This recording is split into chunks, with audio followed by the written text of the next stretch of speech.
Bom, minha gente, com essa música eu retomo hoje um pouco as minhas gravações.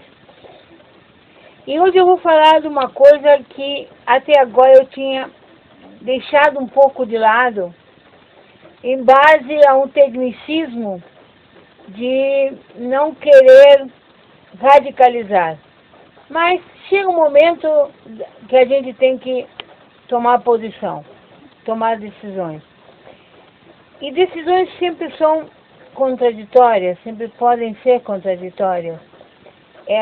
Quando tu toma uma decisão de jogo, de vida ou morte, como as emergências hospitalares, os bombeiros que se jogam, enfrentam o fogo para salvar uma vida, ou o pessoal, o trabalhador da segurança pública, que na minha concepção se incorpora a uma categoria nova, o servidor da segurança pública, ou o trabalhador da segurança pública, nos 3 níveis da federação, a partir do SUSP, no Sistema Único de Segurança Pública. E aqui vai algumas avaliações que eu faço com relação aos candidatos. Eu acho que nós temos que ser o mais meticuloso e eficiente no dia 7 de outubro para poder eleger o Haddad presidente. No primeiro turno, com uma grande diferença. E com ele uma bela bancada de pessoas de esquerda, de pessoas do campo progressista, do campo democrático, do campo nacionalista, do verdadeiro social-demócrata da sociedade do bem-estar. Claro que temos que pactar, temos que ampliar as alianças, é verdade. Mas uma aliança com partidos com setores conservadores, que no primeiro momento apoiaram o golpe, tem que ser considerada como uma bela trepada que tu dá, sem comprometer teu casamento. Essa é a concepção que a gente deve ter com relação aos aliados. Aliados, ou parceiros, ou pactantes, ou que seja como se chame, é um sócio temporal, local e por um tempo curto. Não é e não deve ser confundido com uma relação de avanço, de processo, de convencimento, de conscientização política e cultural. Não é a mesma coisa. Feito esse esclarecimento, vou falar um pouco dos possíveis candidatos da minha cidade. Nós temos o Adilson Troca, que, na minha concepção política, é um tucano que lhe faltou um pouco de audácia, um pouco de jogar e sair da mesmice, porque ele dá 5 mandatos como deputado estadual. Ele poderia dar um passo mais além, porque ele é um cara com uma boa passagem, tem uma experiência de legislativo muito boa, e ele poderia ser útil tanto no Senado quanto na deputação federal. Se ele voltar ao mesmo passo, ele não deixa de não contribui muito mais do que ele já contribuiu, porque não tem mais ferramentas. Numa conjuntura de conservadorismo, ele resta poucas ações. E com um partido que está totalmente a serviço do golpismo, ele perdeu a sua capacidade. É um cara decente, um cara honesto, um cara que transita bem. A gente precisaria de algo mais audacioso na Zona Sul e a gente não vai ter. Mas tudo bem. O Fábio Branco, deputado estadual pelo PMDB, que agora se diz MDB. Era movimento, passou a ser partido, agora é movimento de novo. O movimento é definido como uma organização operacional. Ela não tem condições de ser uma institucionalização. O MDB tentou, quando colocou o P, transformá-lo em um partido. Não é uma coxa de retalhos que tem de tudo. O Fábio é um bom cara. Não dá para dizer que ele seja totalmente inadequado. Só que ele, nesse último mandato como deputado estadual, participou do governo Sartori. A gente sabe no que não deu e o que deu. O que não deu é muito mais do que deu. Portanto, ele se mostrou ineficiente, apesar de ocupar 2 secretarias, ou uma secretaria e o gabinete.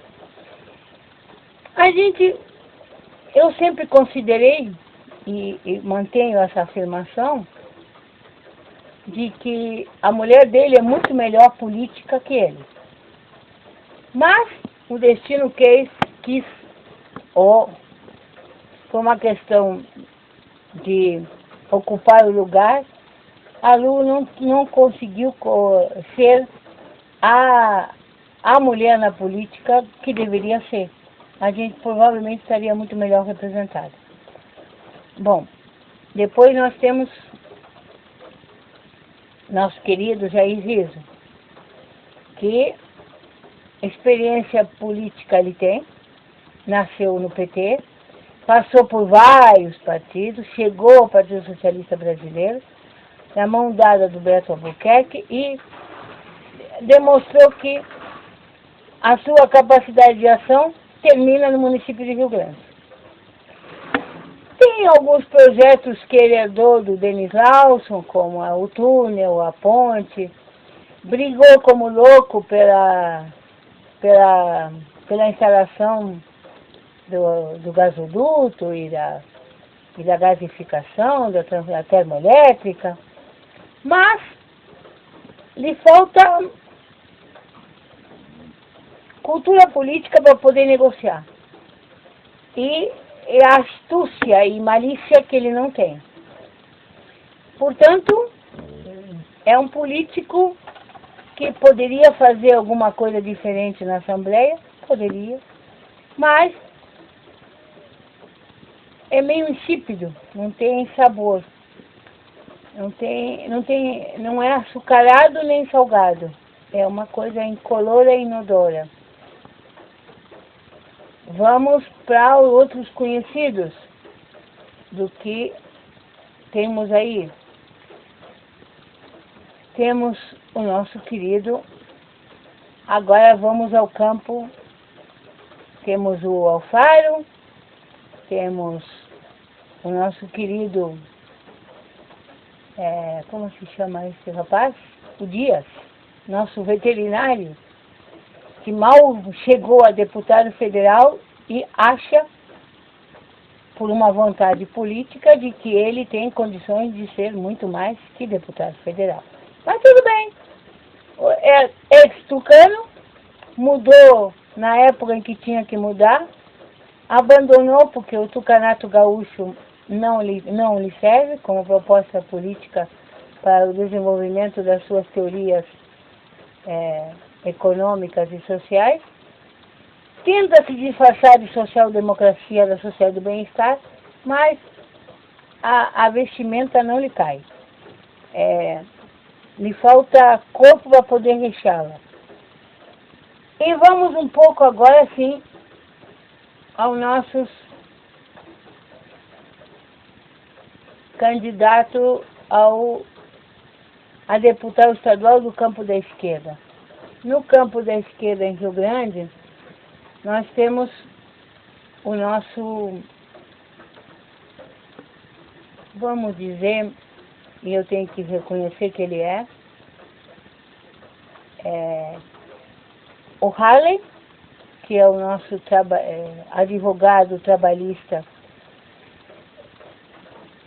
jogador de vôleibol, radialista, que tem evoluído bastante nesses últimos tempos, mas agora se lança a deputado estadual e é um concorrente interessante.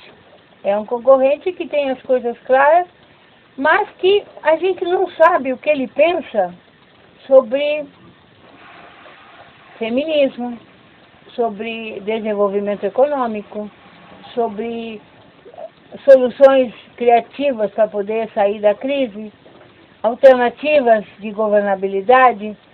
Ele não manifesta isso, ele só manifesta a jurisprudência trabalhista, que é a sua área de domínio.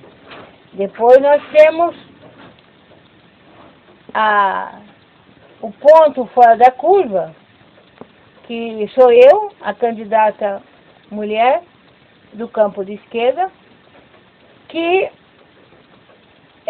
concorre com grandes desvantagens, tá lógico isso, mas, de todas as maneiras, e a grande desvantagem que eu concorro é que eu sou uma pessoa que nesses últimos 6 anos estou fora do mercado. Ao estar fora do mercado, é aquela história, quem não é visto não é lembrado. E eu estou brigando contra isso, mas, claro, é a outra ponta da história. Eu sou candidata do Elas por Elas, candidata das mulheres, candidata que acredita que a gente tem que discutir, sim, questões de mulheres, de aborto, religião, trabalho, cooperativismo, economia solidária e outros afãs que educação para a mulher adulta, como incorporar a mulher na política e nos cargos, e outras tantas discussões, além de ser representante do movimento feminista. Essa é uma das características, e acho que, claro, tenho algumas desvantagens, não cabe a menor dúvida. Mas tenho uma grande vantagem. Tenho consciência política e uma grande fidelidade a mim mesma, o qual me permite ser ética comigo mesma. Então eu acho que esse é um ponto interessante. Podem dizer muitas coisas de mim. Podem me considerar maluca, podem me considerar faladeira demais, mas todas as minhas falas vão para um caminho do sincericídio. Não sou adita ao politicídio nem ao austericídio. Portanto, não tenho a vertente suicida na minha formação. A autofagocitose do próprio campo da esquerda não rebota muito em mim, porque tem outras células para trabalhar a instrumentalização do meu corpo, e da minha consciência e da minha percepção. Esse é um pouco o que eu tenho para dizer para vocês, e agora dou uma finalizada